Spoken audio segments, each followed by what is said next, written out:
stable, perishables, periodicals, object of art, explosive, parasitic products, arm and ammunition, live animals, transshipment, supply to diplomatic corps and UN are all exempted from inspection. They are not prohibited for export. They are exempted from inspection by the inspection agent. The next one. Item prohibited for export. You can add a share note to this one. Although share note is for 6 months.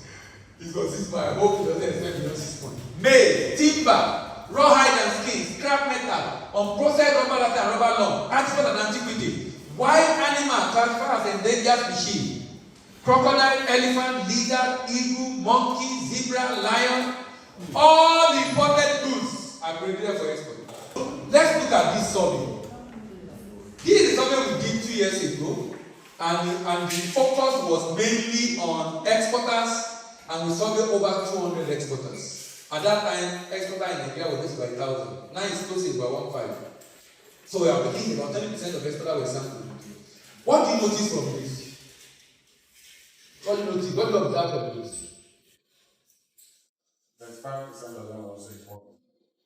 So that means out of the total exporters, a good number of them are importers who are coming into the business to export, basically to generate forex. Then you also notice something, a lot of new people are coming in. 0 to 5 years is much. About 50% of exporters are less than 5 years.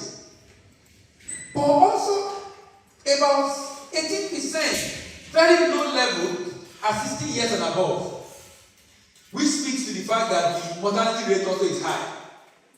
Not many businesses are able to really get to that point, and the issue is mainly because of challenge of readiness. There's a big challenge for me on this particular one. The number of exporters in the southeast being a major source of import, who have the deep pocket to export, but do not have enough support for export. I actually wrote an article and posted on LinkedIn this recently on the fact that if the importers in Nigeria begin to take export seriously, our exporter is going to soar in a very short time. But that will happen if we have ports. If we have the eastern port of Nigeria very functional, particularly the port in the south, so that you won't produce and then you have to haul long distance either to Port Harcourt or down to Lagos for you to be able to do the shipment. So majority of the shipment today are in southwest because of course 70% of shipment out of Nigeria into Nigeria is between Apapa, Tinkan now, Lekki, Deep Sea Port. 6% solid minerals. And 93% of the participants were commercial banks. Now, we ask the exporter, what are the support services that attract you to any bank? Look at their responses. Support services that have to do with market access, finance products, documentation, speed of service delivery, relationship management, trade information, seminar for exporters, are a number of the services that attract them to the bank. So beyond, even though of course many businesses say export finance, and a lot of other services 14%. And this is basically talking about the fact that these customers beyond financing need other support, other services that help solve their business problem. Then we ask them the major challenges they are currently facing. Both logistics at that time, but these have been fixed. These have been fixed. There's any customer that tell you have issue with the port now is not saying it. It's not. Apapa is like a ghost town now. It's been fixed, so you don't have delays in Apapa again or think time. But finance is still an issue.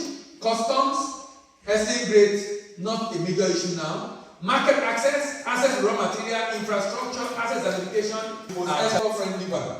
Which one do you think? Savings. You are correct. Zenith 20%, UBA, Fidelity, First Bank, GT, Access, FCMB, Access, Union, Sterling, Nexi, Stanbic, Keystone, Jaiz, Ecobank, SCB, Polaris. So the question is, in the definition of exporter, who is an export-friendly bank? And this recommendation here might be something the committee might want to consider to be able to grow the exports of the bank. It is important to state what the exporter meant by being export friendly? An export friendly bank has most or all of the following characteristics. Number one, they have export desk, market facing export desk in head office. Also in the region, we mentioned branch champion in the morning. In the region and branches as branch champion, they develop export finance product papers, regularly organize export conference to keep exporters up to date with current development in the sector. They are flexible in export financing. They regularly organize capacity building program for exporters. They link them up with export business consultants that can assist them in their business. They render plethora of other export support services, like I mentioned here, to the customer.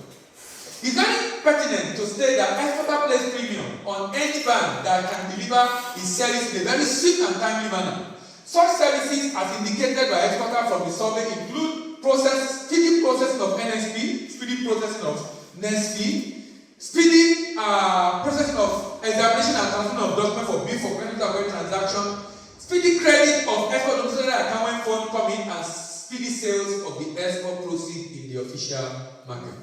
Now let me ask, which of these does the bank currently do? Number one, do we have a market facing export desk in the head office? Currently? Yes. Not functional? We have. Okay, we have. We just came up with it. Okay, good. Brand champion? We are starting that already. We have some of them, yeah. Okay. Developing product paper? We have product paper, okay. Regularly organized conference to keep capital up to date? We don't do that right now. Next quarter. Okay, fantastic. Next quarter. First quarter of next year. Okay, first quarter of next year. Flexible export business financing. Flexible export business financing.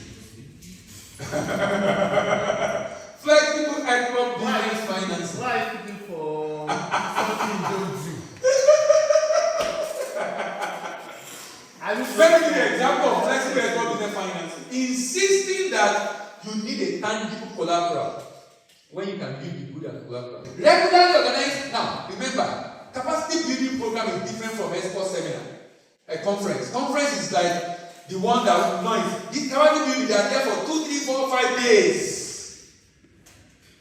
I'm sure the bank is not doing this yet. It's something to be considered. Some bank already do this. Then, of course, support services. Plethora of support services. Plethora of support services to be able to help to fix their problem. Okay, extra consideration for giving deposits. Okay, let's move on to this. Rejection. There was the survey revealed that 94% of the participants, 94 said they have experienced rejection of requests for funding. Some of them eventually got funding, but initially they had rejection. Now, we have the majority of the rejected funding are post-export financing. Majority post-export financing. Reason for rejection: collateral issue, other reason, inadequate documentation, small business size. Some are not even interested in export, and some because of COVID, because we did this survey after COVID. Number of banks that rejected the same transaction. 50% said 2 banks rejected, 20% said 1 bank, 60% said more than 3 banks rejected their request. Now, among them, at least 11% confirmed that they eventually got funding. 11% confirmed they eventually got funding, and it was mainly pre-shipment financing. Now, you notice something? Some of them used letter of credit, some were open account, some were advance payment. Part payment advance, and the bank fund the rest. Open account and letter of credit. But look at this. If we say we want to insist only on letter of credit, it might not be a good way to think. Because letter of credit usually in the world is declining. Global trade report demonstrates that letter of credit usage is not even up to 10% right now. It has declined from over about 80% in 1978 to less than 10% right now. An open account has increased from about 20% in 1978 to over 85% right now. 85%. Remember, global trade is about 24 trillion. 85% of trade transactions in the world today are open account. For obvious reasons. Letter of credit is becoming a nuisance to trade. Okay, I'm coming. is becoming a nuisance to trade transaction. Why is data becoming a nuisance? Because of discrepancies and delays. So people have found different ways to protect themselves and still do transactions. So with guarantee and standby, and the data review, guarantee and standby usage is growing. Because guarantee and standby usage is now used to protect against the risk of open account and bill for collection. So whereas guarantee and standby usage is growing, data of credit usage is declining.